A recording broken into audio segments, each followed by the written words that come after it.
አናሊሲስ ፕሮግራማችን ላይ ስለ BYD እና አንዳንድ የሶስተኛ ወይም 3 ኪዩብ የሚሉት እንትኖች መረጃዎች እየወጡ ነው የሚገኙት። ሁሉም እንግዲህ ይታወቃል ቻይና ላይ እያንዳንዱ ካር ብራንድ በየወሩ የሸጣት ስንት እንደሆነች ምን ያህል እንደከሰረ ይታወቃል እና ሁሉም ካምፓኒዎች ላይ ያለው መረጃ ወጥቷል፣ ፐርሰንቴጁ ወጥቷል።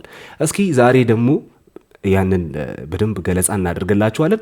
የትኛው ካምፓኒ ከየትኛው በተሻለ ሁኔታ ፐርፎርም አድርጓል። ምክንያቱም ኳርተር ላይ በደንብ ኳርተር ላይ ምንድነው የሚባለው 1/4 ነው የሚባለው ኳርተር ምንድነው በአማርኛ የሚሆነው ኳርተር ላይ ያለውን እንግዲህ አሁን 9ኛ ወር ላይ ነው የሚገኘው። 3 ወር አይደለም ይይዘው አንድ ኳርተር። ስለዚህ በዛ ውስጥ ያለውን 9ኛ ወር ላይ ያለውን የዚህ የሴፕቴምበር ወር አንድ ላይ ሲጨርሱ በጣም አስገራሚ መረጃዎች ወጥተዋል። ያልተጠበቀ ጭራሽ ያልተጠበቀ ነገር ነው እየወጣ የሚገኘው። እሱንም እናሳውቃቸዋለን። ስኩተር እነዚህ ስኩተር ሞተር ሳይክሎች ላይም አንዳንዴ መንጃ ፈቃድ አያስፈልግም እያሉ የሚሸጡ ነጋዴዎችንም አይተናል። እነሱንም ዲስከስ እናደርግባቸዋለን። እውነት ነው ውሸት ነው የሚለውን ነገር እሱንም እናያለን። ኤሌክትሪክ መኪኖችን ደግሞ ልዩነታቸውን በደንብ እናብራራለን። ዛሬ በባንክ የትኛውን ብንገዛ ይሻላል የሚለውን ከነዳጅና በተለይ በጣም ብዙ ሰው ግራ የሚያጋባው ነገር ይሄ ነው። ምክንያቱም የትኛውን የነዳጁን በባንክ ልግዛ የኤሌክትሪኩን በባንክ የትኛውን የሚያዋጣኝ የሚል ነገር ብዙ ሰው ያነሳል። እሱንም እናነሳላቸዋለን። ከኛ ጋር መሆን ብቻ ነው የሚጠበቅባችሁ። መጀመሪያ ርዕሳችን የምትሆነው ውሻዋ ነች። የውሻዋ ታሪክ ነው። እንግዲህ ውሻዋ ምንድን ያደረገችው ፓርክ የተደረገን አንድ ተሽከርካሪ የኤሌክትሪክ ተሽከርካሪ ነው።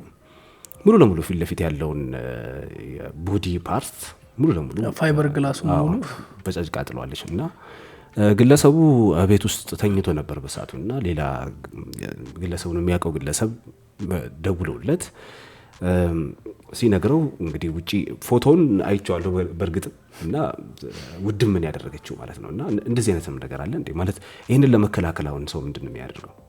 በጣም ከባድ ነው። አያድርስ ነው ኢንሹራንስም መጠየቅ የሚከብድ ነገር ነው። ምክንያቱም የውሻው ባለቤት ቢገኝ የውሻው ባለቤት ይሄን እንዲከፍል ይደረጋል እና ያሳየው ነው የሚገኘው። እስቲ በጣም ነው የሚገርመው። ላይክ ጊር ምናምን ስለሌለው ከፊት ለፊት ላይ ፋን ሲስተሙ እንትን ስለሌለው ኤሌክትሪክ መኪና ያው ትንሽ አንድ ፊት ለፊት ላይ ሳሳ ያለ ነገር ነው። ትክክል። ስለዚህ ጥንቃቄ ቢደረግ ጥሩ ነው። ብዙ ጊዜ እንግዲህ የፓርኪንግ ባለሙያዎችም እንደዚህ አይነት ነገርም ማስተዋል ቢችሉ መልካም ነው። ያው ከሌላው ብልጥ ይማራል ይባላል አይደል? ለዛ ነው ይሄንን መረጃ ያነሳ ነው። ምናወራበት ርዕስ ምንድነው? ይሄ ስለ ስኩተሮች ላይ በተያያዘ መንጃ ፈቃድ ያስፈልገውም በጣም ክርክር ነው። ምክንያቱም ምንድነው የማስታወቂያው ዓላማ የስኩተሮቹ ፔዳል አላቸው፣ ልክ እንደ ሳይክል ፔዳል አላቸው። ፔዳል ስላላቸው መንጃ ፈቃድ ያስፈልግም የሚል ሐሳብ ነው እንግዲህ ይሄ ፕሮሞሽኑ ላይ ያየሁት ማለት ነውና ከኢትዮጵያ የተቀመጠ ህግ አለው። በ20 ኪሎ ሜትር ፐር ሃወር በላይ ፍጥነት ያለው ተሽከርካሪ መንጃ ፈቃድ እንደሚያስፈልገው ህግ ላይም ይገልጿል፣ በደንብ በይፋ ይገልጿል። በትክክል ይሄ ነገር እንግዲህ በህግ የተቀመጠ ነው። በኢትዮጵያ ህግ ብቻ ሳይሆን በዓለም አቀፍ ደረጃ ከ20 ኪሎ ሜትር ፐር ሃወር በላይ መጓዝ የሚችል ማንኛውም ተሽከርካሪ መንጃ ፈቃድ ያስፈልገዋል የሚል ነው። ግን የገረመኝ እሱ አይደለም። እዚህ ኢትዮጵያ ውስጥ ያለው ፕሮሞሽን ማስታወቂያው ከተለቀቀ በኋላ ትንሽ ጉግል ሳደርግ ተመሳሳይ ኬዝ እዛው ጃፓን ሀገር ነው ደግሞ የተፈጠረው ይሄ ማለት ነውና ግለሰቧ የ41 ዓመት ሴት ናት።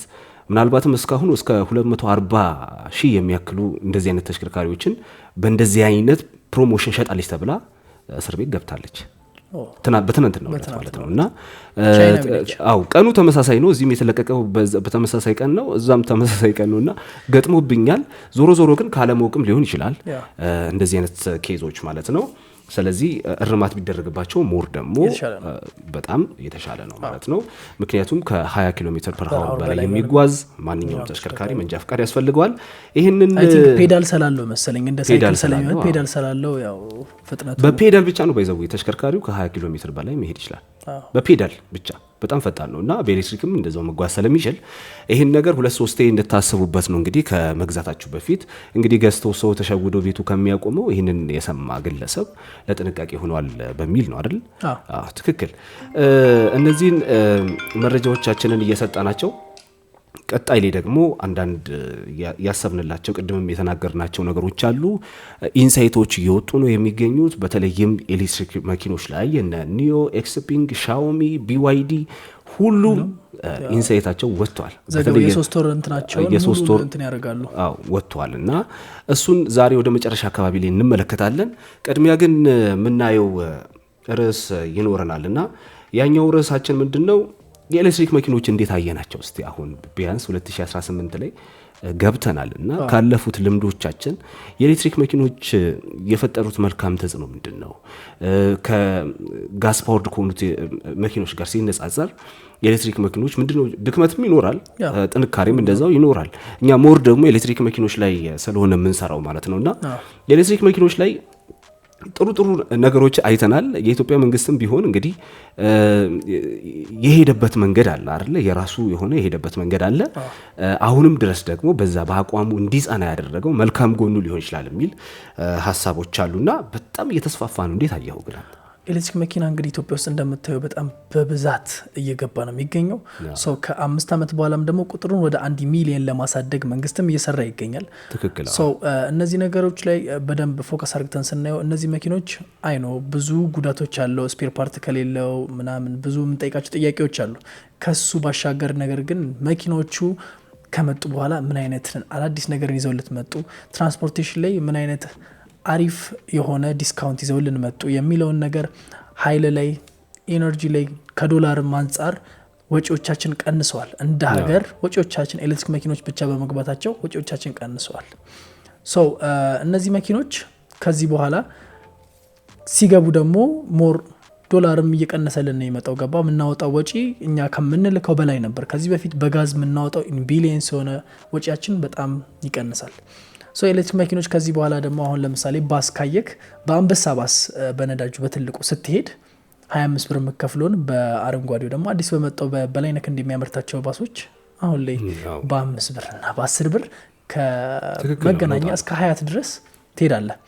እነዚህ ኤሌክትሪክ መኪኖች ላይም በጣም ትልቅ ዲስካውንት ይኖረዋል ማለት ነው። ሰዎችም ደግሞ በጣም የተጠቀሙበት ነው። ኤሌክትሪክ መኪኖችን በመጠቀም ራይድ የሚሰሩ ሰዎችን ካየክ ከዚህ 2 ዓመት ውስጥ በጣም ብዙ ሰዎች እየተለወጡበት ይገኛል። ሞር ደግሞ ብዙ ጊዜም የምታወጣቸው ለስፔር ፓርት የምታወጣቸው ወጪያቸው ያነሰ ነው። በጣም ትንሽ ዋጋ ነው። ለነዳጅ የምታወጣው የለም፣ ለዘይት የምታወጣው የለም፣ ፊልትሮ የምትለው ነገር የለም። እነዚህ ዋጋዎች ይቀንሱላል። ከዛም በላይ ደግሞ ገቢ ይጨምራል። የባትሪ ጉዳይ ነው የሚያሳስበን። ባትሪም ደግሞ እንደዛው ዲስካውንት እያደረገ ይገኛል። ጥቅሞቻቸውን በደንብ እያየን እንገኛለን። ነገር ግን እስቲ ጎስሽ አንተ እንዳሳበ ለምንድን ነው የራይድ ዋጋ ላይ ኤሌክትሪክ መኪኖች የማይቀንሱት? ዋጋ ነው። አሁን ለምሳሌ በነዳጁ ላይ በባሶች ላይ ምናምን ብትስታይ ዋጋቸው ይቀንሳል በኤሌክትሪክ መኪና የምትጓዝ ከሆነ። ራይድ ግን ራይድ ነው በቃ። በኤሌክትሪክ ሂድ በነዳጅም ሂድ ምንም ቅናሽ አይደረግልህም። ብዙ ጊዜ እንግዲህ እኛም ደጋግመን እንደተናገር ነው የኤሌክትሪክ መኪኖች ትልቁ ጥቅማቸው የሚባለው ራኒንግ ኮስታቸው ነው። መኪኖቹን ራን ለማድረግ የምትጠቀመው ኮስት በጣም ዝቅተኛ ነው። እንደ አፍሪካም እንደ ዓለምም ኢትዮጵያ በጣም ትንሹን የኤሌክትሪክ ክፍያ የምታስከፍል ሀገር ናት። በተለይ ራይድ ላይ የተሰማሩ ሰዎች በጣም ነው ይህንን እየተጠቀሙበት የሚገኙት። ወደ ተለያዩ ከተሞችም የኤሌክትሪክ መኪኖች እየሄዱ ነው የሚገኙት። አይተህ ከሆነ ድሮ አሁን የጀመረ ሰሞን አሁን ይነሳ የነበረው ትልቁ ጥያቄ ሬንጅ አንዛይቲ ነው አይደለ? ለምሳሌ ከዚህ ተነስቼ አዳማ መሄድ ይችላለሁ ወይ፣ ደብረ ዘይት ይቻላል ወይ፣ ዱከም ይቻላል ወይ የሚል ነገር በጭራሽ የሚታመን አልነበር መጀመሪያ አካባቢ። ያስፈራል። አሁን ግን በቃ መስቶናል። ሐዋሳ ድረስ ይኬዳል። ብዙ ቦታዎችንም ደግሞ ስቴሽኖች ይተከሉ ይገኛሉ። ዲሲ ፋስት ቻርጀር በደንብ በየቦታው እያገኘናቸው እንገኛለን። ክልሎች ላይም እየገቡ ይገኛሉ። ሬስቶራንቶችም አሁን ላይ ደግሞ አስመጪዎቻችንም እንደ ግዳጅ በቃ ግዴታ መኪናውን ሲያስመጡ ስቴሽን ሊኖራቸው ይገባል፣ ጋራጅ ሊኖራቸው ይገባል፣ ስፔር ፓርት ሊኖራቸው ይገባል። እነዚህ ነገሮች የብቃት ማረጋገጫ ላይ እንዲያስገቡ በህግ ወጥቶ ተቀምጦላቸዋል። ከዚህ በኋላ ኤሌክትሪክ መኪኖችም ሲያስገቡ ጋራጅ ክፈቱ ተብለዋል። እነዚህ ነገሮች ላይ አድቫንቴጅ ነው ለተጠቃሚው። በጣም ትልቅ ሰፊ የሆነ እድልን እየፈጠሩ ነው የሚመጡት። ይሄ የኤሌክትሪክ መኪኖች ደግሞ ለብዙ ወጣቶች ደግሞ የስራ እድል የሚፈጥር ትልቅ ኢኮኖሚ ላይም በጣም ብዙ ኢምፓክት መፍጠር የሚችል እንደ ሀገራችንም ጥሩ ሁኔታ ላይ ያለበት ይመስለኛል። አሁን እኔ እንግዲህ ደጋግመን ከዚህ በፊትም አንስተናል። ኤሌክትሪክ መኪና የሚናቅ አይደለም። ወደ ኋላ መመለስ ከባድ ነው እላለሁ ብዙ ጊዜ። ኤሌክትሪክ መኪናን ወደ ኋላ መመለስ አትችልም ከዚህ በኋላ። ምክንያቱም ቴክኖሎጂው በግልጽ ነው እየታየ የሚገኘው። ከዚህ በኋላ ምናልባትም ከወራትና ከአመታት በኋላ 2000 እና 3000 ኪሎ ሜትር በአንድ ጊዜ ቻርጅ መጓዝ የሚችሉ ተሽከርካሪዎች ይመጣሉ። እነዛ ተሽከርካሪዎች ኦልሬዲ ቴክኖሎጂው ላይ እየተወዳደሩ ነው የሚገኙት እነ ጃፓን፣ ቻይና፣ ሁሉም ተቋማት እርስ በርስ። ምክንያቱም ሶሊድ ስቴት ባትሪ ማለት እንዲቀላል የሚባል አይደለም። በጣም ከፍተኛ ተጽዕኖ እንዳለው እና አሁን የላይሰንስ ጉዳይ ነው ሽኩቻው እንጂ ኦልሬዲ ምርቱ ተጀምሯል። እና ምንድነው ቻይና ቀድማ ፈጠረችው፣ ጃፓን ቀደመች፣ አሜሪካ ቀደመች ጉዳይ ይሆናል እንጂ የዚህ ጉዳይ የመምጣቱ ነገር ምንም ጥርጥር የለውም፣ የጊዜ ጉዳይ ነው እና ቴክኖሎጂውን ወደ ኋላ መጎተት በጭራሽ ነው የማይቻል ነው። እኛ ሀገር ላይ መሆን የመቀበል ሁኔታ ትንሽ ሞር አሁን እየሰፋ እየመጣ ነው፣ ግን መቀበል ላይ ትንሽ ችግር አለብን። ሌሎች ሀገር ላይ ተቀብለውታል። ኦልሬዲ ተቀብለውት አምነው እንዴት ቴክኖሎጂውን እናሻሽል፣ እንዴት እንጠቀም የሚለውን እያዩ ነው። ከዚህ በኋላም ደግሞ አንድ አዲስ ዜና ወጥቷል። ትራኮች ከዚህ በኋላ እንዳይገቡ ተከልክለዋል። ኦኬ ያ መቼ ነው የወጣው መረጃው? ከትናንት ወዲያ ነው። አብይ ራሱ ነው የጋዝ ፓወሩን ሲያስመርቅ የጋዝ ሶማሌ ላይ ያለውን የጋዝ ፓወር ሲያስመርቅ ከዚህ በኋላ የሚገቡ የጋዝ ትራኮች በነዳጅ የሚሰሩ ትራኮች ወደ ሀገራችን እንዳይገቡ ብሎ ከልክሏል። ነገር ግን በዚህ በጋዝ የሚሰሩ መኪኖችን እንዲገቡ ብሎ አንዳንድ ፕሪፈር አድርጓል። ሞር ማስረጃውን ብዙ እንትን የለንም፣ ግን ነገር ግን ኦኬ አይ ትክክል ብለሃል ይሄ ነገር። ምክንያቱም አሁን ላይ እነ BYD ትራኮችን እየሰሩ ነው። ፕሮፔል የሚባል ህንድ ያመረተችው የኤሌክትሪክ መኪና አብረን ሪቪው ሰርተናል። ሰሚ የቴስላ ደግሞ አለ ሰሚ የሚባል ትራክ ጎታቾች ማለት ነው። እና በጣም አሁን ቴክኖሎጂ በጣም እየሄደ ነው። አንዳንድ ወሳኝ የሚባሉትን እድገቶች እንመለከታለን።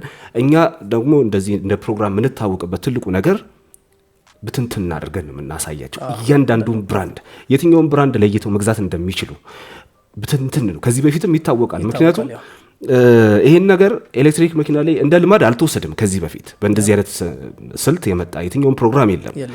አስፈላጊነቱ ኤሌክትሪክ መኪና ላይ ወሳኝ ነው ይሄ ፕሮግራም። ምክንያቱም እያንዳንዱን ብራንድ እየጠራ በዚህ ብራንድ በዚህ ሁኔታ እየተባለ ያለውን አናሊሲስ ቁጭ ስታደርግለት ሰው ተረድቶ የመግዛት እድል ይኖረዋል ማለት ነው። እና ብዙ ሰው ነው እኔ በግሌ ብዙ ሰው ነው ያተረፍኩትና ጥሩ ነው። እንግዲህ ጥንቃቄ ብቻ ነው ኤሌክትሪክ መኪና ላይ የሚያስፈልገው እንላለን።